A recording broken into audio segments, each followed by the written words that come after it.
오늘 우리에게 주시는 말씀은 사무엘상 4장 12절에서 18절까지 말씀입니다. 사무엘상 4장 12절에서 18절. 우리 한 절씩 나누어서 읽어보도록 하겠습니다. 당일에 어떤 베냐민 사람이 진영에서 달려나와 자기의 옷을 찢고 자기의 머리에 티끌을 덮어쓰고 실로에 이르니라. 그가 이를 때는 엘리가 길 옆 자기의 의자에 앉아 기다리며 그의 마음이 하나님의 괴로 말미암아 떨릴 즈음이라. 그 사람이 성읍에 돌아오며 알림에 온 성읍이 부르짖는지라. 엘리가 그 부르짖는 소리를 듣고 이르되 이 떠드는 소리는 어찌 됨이냐. 그 사람이 빨리 가서 엘리에게 말하니 그때 엘리의 나이가 98세라. 그의 눈이 어두워서 보지 못하더라. 그 사람이 엘리에게 말하되 나는 진중에서 나온 자라. 내가 오늘 진중에서 도망하여 왔나이다. 엘리가 이르되 내 아들아 일이 어떻게 되었느냐. 소식을 전하는 자가 대답하여 이르되 이스라엘이 블레셋 사람들 앞에서 도망하였고 백성 중에는 큰 살육이 있었고 당신의 두 아들 홈니와 비느하스도 죽임을 당하였고 하나님의 괴는 빼앗겼나이다. 함께 읽겠습니다. 하나님의 괴를 말할 때에 엘리가 자기 의자에서 뒤로 넘어져 문 곁에서 목이 부러져 죽었으니 나이가 많고 비대한 까닭이라. 그가 이스라엘의 사사가 된 지 40년이었더라. 아멘. 오늘 제목은 하나님을 존중히 여기는 자입니다. 아까도 말씀드렸지만 이게 저자 직강이 아니기 때문에 조금 해석에 다른 부분이 있을 수도 있습니다. 그리고 최대한 짧게 하려고 노력을 해볼 테니까요. 한 주 정도는 좀 일찍 돌아가는 주도 있으면 좋을 것 같아서 잘 들어주시면 좋겠습니다. 먼저 혹시 방금 아멘 소리가 제가 들렸는데 잘못 들은 거죠? 잘못 들은 것 같은데. 저희가 이제 사무엘서를 읽고 묵상하고 있는데요. 먼저 지금 사무엘서가 어디쯤 이렇게 흘러가고 있는지 묵상 포인트를 잠깐 잡고 그 다음에 이 질문에 대한 내용들을 함께 나누려고 합니다. 사무엘서를 읽을 때 첫 번째 우리가 주의해야 될 점은 무엇이냐면 이 본문의 시대입니다. 히브리 성경에 보면 사사기가 있고요. 그 다음에 사무엘서가 있습니다. 사무엘서 내용에도 그렇지만 배경 자체가 우리가 알고 있는 어둠의 사사시대, 그 사사시대에서 어떻게 이스라엘이 회복될 수 있는지를 그 시작의 내용, 일종의 우리 다임 목사님 표현처럼 새벽에 동이 트는 그런 내용이 사무엘서입니다. 이 회복은 누가 하실까요? 하나님이 하시죠. 그래서 두 번째로 유의할 점이, 첫 번째가 사사시대의 배경을 알아야 된다면 두 번째 유의할 점은 하나님께서 모든 배후에 역사하고 있다는 것을 우리가 항상 생각을 해야 돼요. 그래서 등장의 인물들이 참 많이 나오는데요. 이야기들이 재밌잖아요.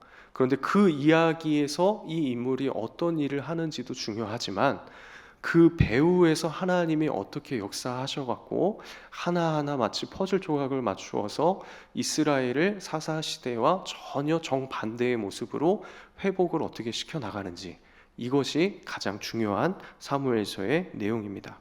그래서 표현 자체도 사사시대랑 완전히 반대로 표현되는 부분들이 계속 나오거든요. 그래야 우리가 이것을 인식해야 말씀의 진수를 깨달을 수가 있습니다. 세 번째로 또 저희가 묵상하면서 주의해야 할 점은 무엇이냐면 오늘 본문이 나오는 이 4장부터 시작해서 7장 2절까지는 법계 이야기입니다. 법계가 무엇이죠? 하나님의 임재를 상징하는 것이잖아요. 그런데 4장에서 언약궤를 블레셋과 전쟁에서 빼앗깁니다. 마치 여호와 하나님이 블레셋의 신들에게 진 것 같은 그런 느낌을 받죠. 그러니까 좀 의문이 들어요. 엘리 제사장 가문이 심판받는 것은 어느 정도 이해가 되는데 또 오늘 강의 내용에도 그런 게 나오잖아요. 그런데 하나님의 법궤가 빼앗긴 것을 우리가 어떻게 이해해야 할까요? 저만 궁금했었군요. 하나님이 마치 무능력하신 분이실까요? 그런데 사무엘상 이야기를 한 절 한 절 읽어가다 보면 오히려 빼앗긴 것이 아니라 하나님이 직접 이스라엘에서 블레셋으로 밖으로 능동적으로 나가신 것처럼 보여집니다. 나가셔서 블레셋을 초토화시키고요. 그 다음에 다시금 돌아오는 과정이 그려지죠. 그리고 뭐 한참 뒤에 가면 이 과정을 다윗이라는 인물을 통해서 또 그 정상적인 자리로 돌아오는 이런 내용이 있습니다. 이런 관점에서 사무엘상을 읽어가시면 이 하나님의 마음이 조금 더 구체적으로 또 더 정확하게 그려질 수 있을 것 같아요. 그리고 마지막으로 한 가지 더 나누고자 하는 것은 무엇이냐면, 하나님은 때로는 우리가 예측할 수 없는 방법으로 우리를 인도하신다는 것입니다. 오늘 본문에서 엘리는 블레셋에게 패하고 그러니까 아들들이 죽고 또 하나님의 괴가 빼앗겼다는 소식을 듣습니다. 근데 18절에 보면 성경 기자가 어떻게 표현을 하냐면요, 하나님의 괴를 말할 때에 엘리가 자기 의자에서 뒤로 넘어져 문 곁에서 목이 부러져 죽었으니, 이렇게 표현을 해요. 그러니까 엘리 제사장은 민족의 패배 아니면 뭐 아들의 죽음 뭐 이런 것도 충격이 있지만, 죽음에 이르기까지 가장 큰 충격이 무엇이었냐면 하나님의 괴가 빼앗겼다는 거예요. 이게 7장 2절까지 내용이 나오잖아요. 엘리가 이스라엘 사사로 40년 동안 있었는데, 그리고 지금 나이가 98세잖아요. 2년만 있으면 장수상 더 받을 수 있었거든요. 근데 우리 교회 출석했으면 그럴 수 있었는데, 근데 이전에 그 자기 가문을 향한 하나님의 심판의 메시지들을 여러 차례 들었거든요. 그러니까 하나님의 사람한테도 듣고 또 어린 사무엘한테도 여호와의 말씀을 들었고요. 근데 그때도 이런 충격이 없었어요. 그런데 엘리는 하나님께서 지금 뭐 자기뿐만 아니라 이스라엘 백성들을 다루시는 방법에 엄청난 충격을 받았습니다. 하나님이 어떻게 이스라엘 백성을 회복시키시냐면 떠나시는 거예요. 언약궤는 하나님의 임재라고 했죠. 언약궤를 빼앗겼다는 것은 하나님이 이스라엘 밖으로 나가셨다는 거거든요. 그러니까 조금 더 적절한 표현은, 어떤 신학자는 이것을 유랑 나가셨다 이렇게 이야기를 하더라고요. 그러니까 다시 나가셨다가 여행을 떠나서 돌다가 모든 것을 완성하시고 다시금 돌아오실 그런 것을 표현하고 있는 것이죠. 그때 오시면 이스라엘을 다 고치실 것이다. 그 기간을 위해서 이스라엘을 패하게 하셨고요, 또 언약궤를 빼앗기게 한 것이죠. 그런데 엘리 입장에서 보면 40년 동안이나 사사로 있다가 자기 시대에 이런 엄청난 일이 일어날 것이라고는 예측하지 못했던 것 같아요. 그래서 그 소식을 듣는 그 대목에서 뒤로 넘어져 목이 부러져 죽게 됩니다. 마찬가지로 하나님께서는 우리가 사무엘서를 읽다 보면 내 삶 속에 내 생각대로 하나님이 우리를 다루시지 않을 때가 있습니다. 그때 하나님께 엄청난 충격을 받으신 적이 있으신가요? 삶을 살다 보면 그런 적이 뭐 한두 번쯤은 있을 것 같은데요.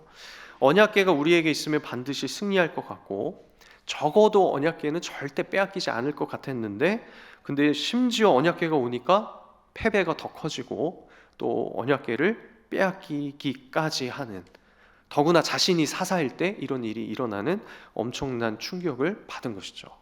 이런 모습이 인생 속에 있을 때 우리는 이 말씀을 잘 기억해야 합니다.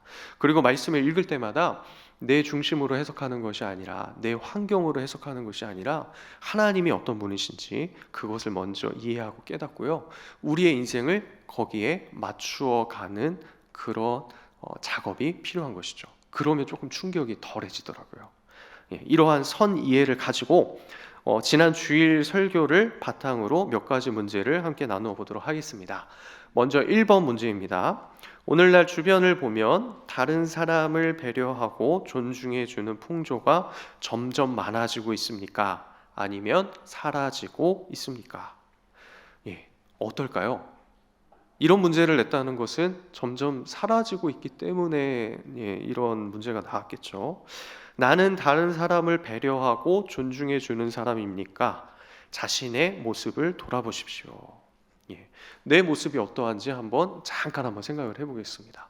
나는 다른 사람을 존중하는 사람인지 배려하는 사람인지, 지난 한 주간의 모습을 돌아봐도 좋고요. 나중에 셀 모임을 할 때 서로의 모습을 나누어 보셔도 좋습니다. 내가 좀 존중을 해주고 배려할 줄 아는 사람이라고 하면 좀 왠지 교만한 것 같아서 말을 못할 수도 있겠죠. 그렇다고 막 존중하지 않고 배려가 없는 사람입니다라고 말하기도 조금 마음이 좀 그렇고요. 그래서 서로 이제 이야기를 해보시면 좋을 것 같고요. 세상은 점점 자기중심적인 되는 것 같아요. 패러다임 자체도 그렇고요. 개인주의가 점점 심해지고, 그래서 배려와 존중보다는 내 중심적으로 자기를 먼저 생각하는 그런 모습들이 있는 것이죠. 그래서 설교 시간에도 여러 예화들이 나왔었는데요. 이것을 잘못하면 지금 우리 사회에서는 꼰대라는 이야기를 듣습니다. 그러니까 공동체로 사는 것 자체가 힘든 세상을 살고 있어요. 그런데 하나님께서는 존중과 멸시에 관련해서 이렇게 말씀하십니다. 사무엘상 2장 30절인데, 나를 존중히 여기는 자를 내가 존중히 여기고 나를 멸시하는 자를 내가 경멸하리라. 그러니까 하나님을 존중히 여기면 그 사람을 하나님이 존중히 여겨주신다는 거거든요. 그리고 하나님을 멸시하면 하나님은 그 사람을 경멸하신다. 저는 이 구절 보고 하나님 되게 이기적이다 이렇게 생각했었어요.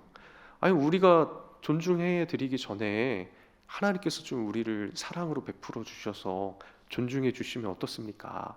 우리를 좀 높여 주시면 어떻습니까? 이 존중이 여기다가 높여 주신다라는 뜻이었잖아요. 그리고 경멸하리라가 낮추신다는 뜻이거든요. 그래서 사무엘서부터 시작해서 이스라엘의 역사에 대한 내용들이 쫙 나오는데요. 여러 왕들을 평가하는 기준이 이것입니다. 하나님을 존중하면 그 왕을 하나님이 높여주세요.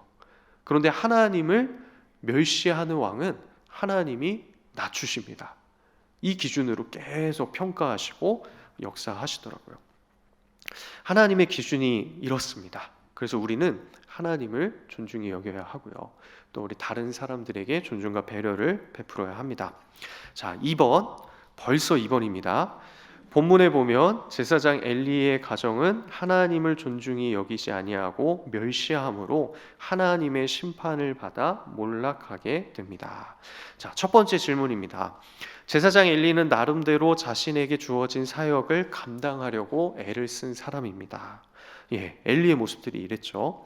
그럼에도 하나님은 엘리가 하나님을 존중히 여기지 않고 하나님을 멸시했다고 말씀하셨습니다. 그 이유가 무엇일까요? 그 밑에 보면 사무엘상 2장 29절이 이렇게 나오죠. 너희는 어찌하여 내가 내 처소에서 명령한 내 제물과 예물을 밟으며. 여기서 밟았다라는 단어가 멸시했다라는 뜻입니다. 백성들이 하나님께 제사를 드리기 위해서 고기를 삶을 때 엘리 제사장의 두 아들이 홈리와 비느하스가 어떻게 했습니까? 그 사환이 새갈고리를 갖고 와서 찌르는 거죠. 그래서 걸려서 나오면은 그것을 가지고 갔습니다. 그러니까 제사장에게 주어지는 부위가 따로 있는데 그냥 더 맛있는 것을 먹으려고 이렇게 한 거예요. 그러니까 하나님의 규례를 어기고 하나님을 멸시하고 자신들이 원했던 대로 행했던 것입니다. 또 번제단 위에서 다 태워서 하나님께 바쳐진 다음에 그 다음에 제사장이 취해야 되는데 이 엘리 제사장의 가문의 그 아들들은 어떻게 했습니까? 기름 태우기 전에 고기를 백성들에게 요구했습니다. 하나님의 제사 규례들을 철저히 무시한 것이죠. 그리고 또 그 밑에 사무엘상 2장 17절에 보면요, 이 소년들의 죄가 여호와 앞에 심히 크면 그 이유가 나오죠. 그들이 여호와의 제사를 멸시함이었더라. 여호와께 드릴 제사를 멸시하였습니다. 이 제사는 오늘날 예배라고 딱 말하기는 그렇지만 하나님께 우리의 삶을 다 드려서 온전히 순종하는 그 예배, 우리의 삶의 순종을 하나님 규례대로 하지 못했다라고 말할 수 있겠죠. 두 번째 질문입니다.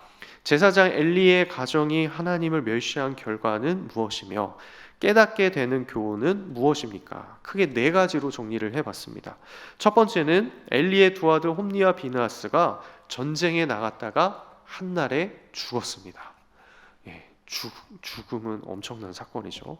그 두 번째, 법궤를 잃어버렸습니다. 이건 더 큰 사건이죠. 법궤를 잃어버렸다는 것은 그 가문의 이제 제사장 직분이 완전히 빼앗겼다는 거예요. 또 이스라엘에게도 엄청난 충격입니다. 또 처음에 말씀드렸듯이 하나님의 특단의 방법을 지금 이스라엘에게 행하시는 거예요. 그래서 언약궤를 빼앗기게 하신 것이 하나님이신 거죠.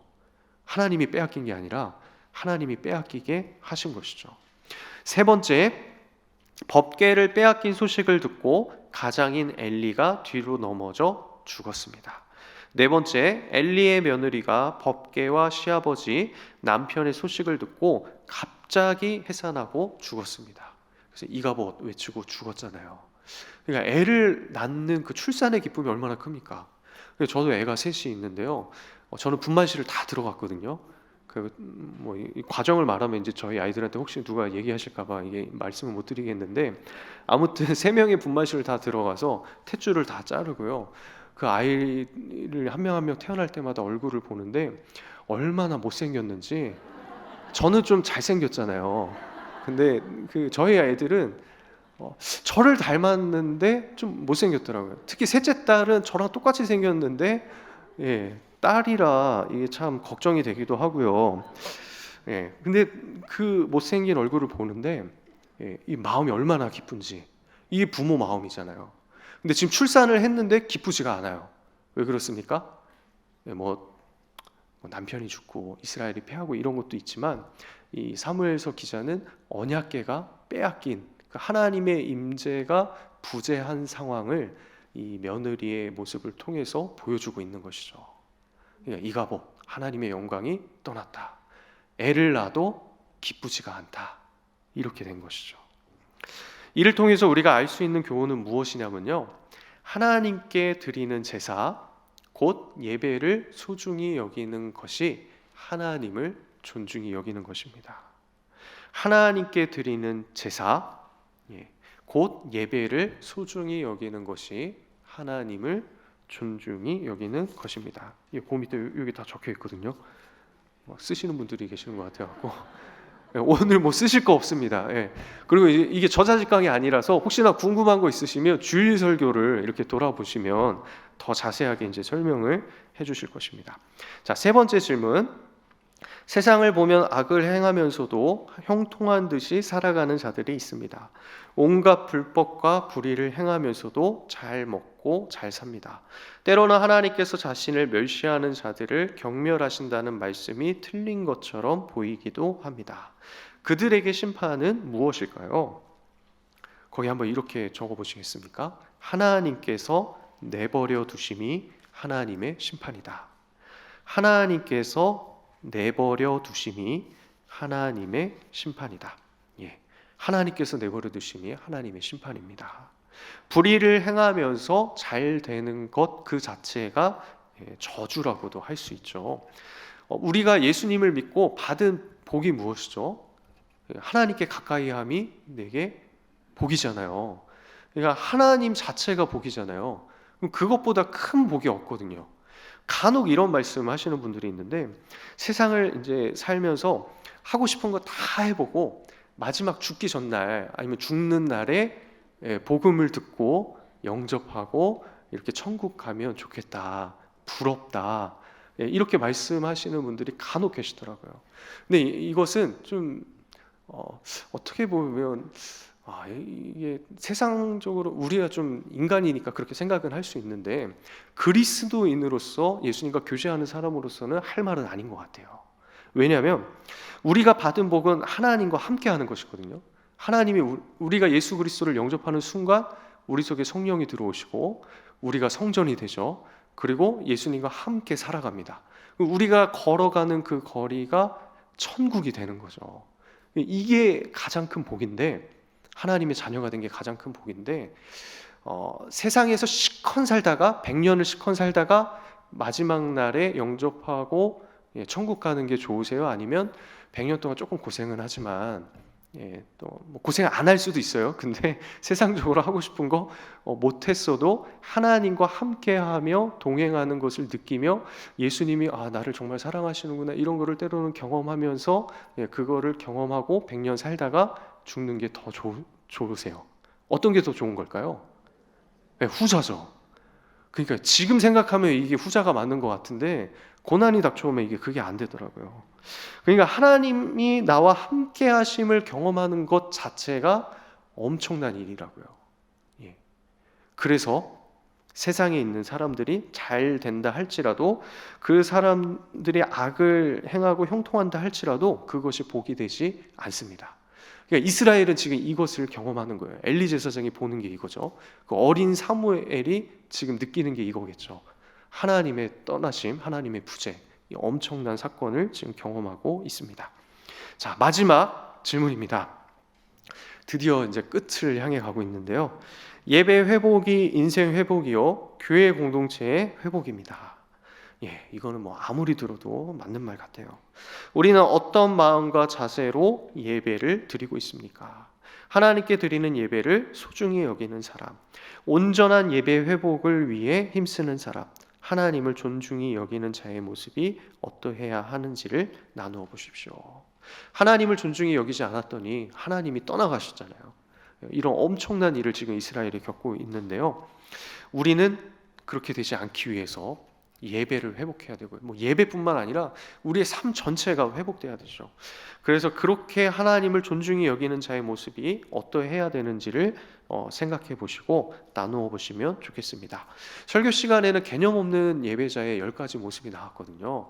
그래서 다임 목사님께서 이제 10가지 뭐 멀대파, 꼼꼼파, 아멘파, 청각 장애파, 이제 파를 다 가르셨어요. 그래서 어떻게 10개 중에 나는 하나도 안 걸린다, 이런 분 혹시 있으십니까? 그분은 진짜 대단하신 거예요. 근데 아마 아무도 없으실 거예요.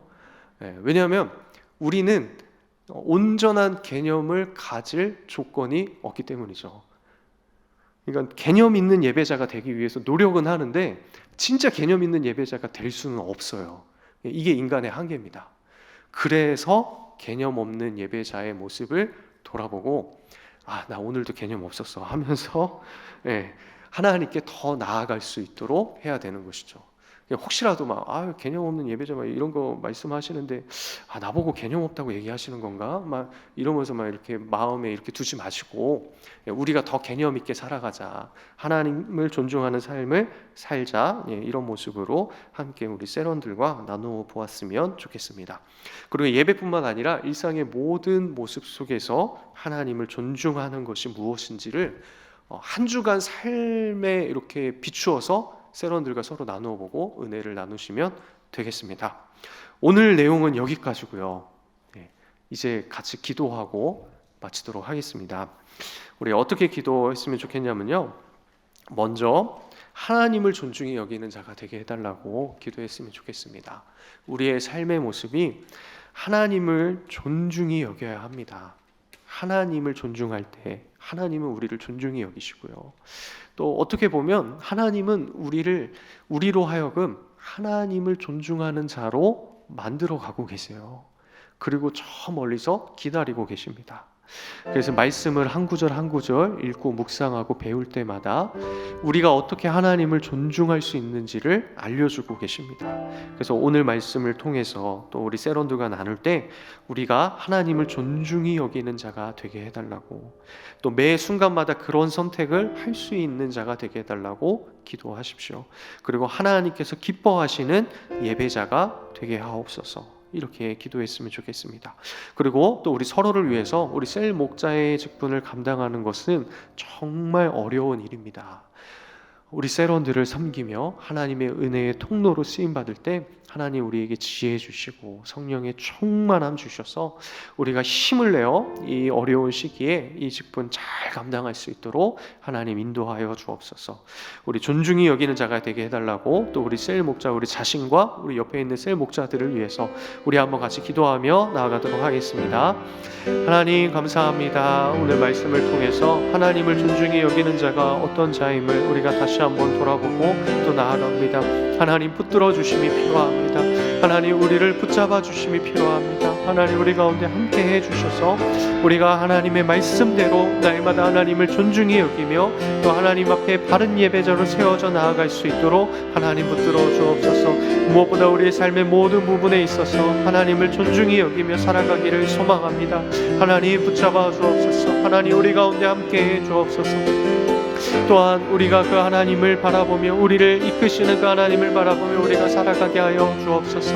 하나님, 그래서 우리의 삶의 모든 부분에서 하나님을 기뻐하심이 무엇인지를 생각하고 기억하고 그대로 선택할 수 있도록 하나님 우리와 함께하여 주옵소서. 하나님, 또한 우리가 하나님께서 기뻐하시는 예배자 되기를 소망합니다. 우리의 제사, 우리의 인생의 제사, 우리의 또 정기적인 제사, 하나님 주님 앞에 드리는 예배, 우리의 하나님 앞에 약속한 예배, 하나님께서 기뻐하시는 대로 드리는 우리의 삶의 모습이 되게 하여 주옵소서. 하나님, 붙잡아 주시고 하나님 역사하시고 우리 가운데 함께 하심으로 하나님 그렇게 살아갈 수 있도록 도와주옵소서. 또 이번 주간 또 우리 셀 모임을 할 동안 하나님께서 은혜를 보여주셔서 풍성한 은혜의 나눔이 되기를 소망합니다. 하나님, 우리가 어떻게 살아가야 되는지, 또 어떻게 하나님이 우리를 인도하셨는지, 하나님께서 우리를 어떻게 붙잡으시는지를 우리가 함께 바라보며 나아갈 수 있도록 하나님 도와주옵소서. 그 은혜 풍성히 나누며 하나님께서 붙들어 주시는 은혜 가시고 우리가 도와주시는 은혜 가지고 우리가 이렇게 살아갈 수 있도록 하나님 도와주옵소서. 우리 셀 목자들 힘주시고 능력 주시고 성령의 충만함 주셔서 하나님 부어주시는 은혜로 살아갈 수 있도록 하나님 도와주옵소서.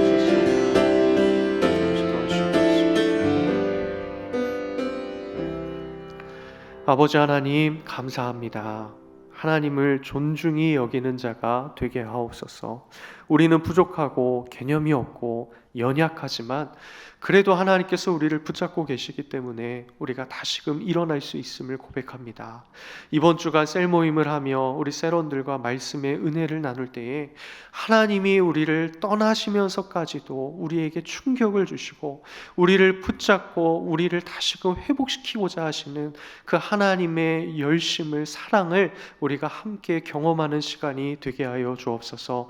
우리의 예배, 우리의 일상, 우리의 생각과 행동 모든 것이 하나님을 존중히 여기고 경외하는 삶이 되게 하여 주옵소서. 또 우리 셀 목자들 하나님 한 명 한 명 찾아와 주셔서 성령의 충만함 주시고 능력과 지혜를 더하여 주시며 또 우리에게 맡겨진 이 직분을 능히 감당하고도 남을 수 있도록 하나님께서 은혜를 부어 주시옵소서.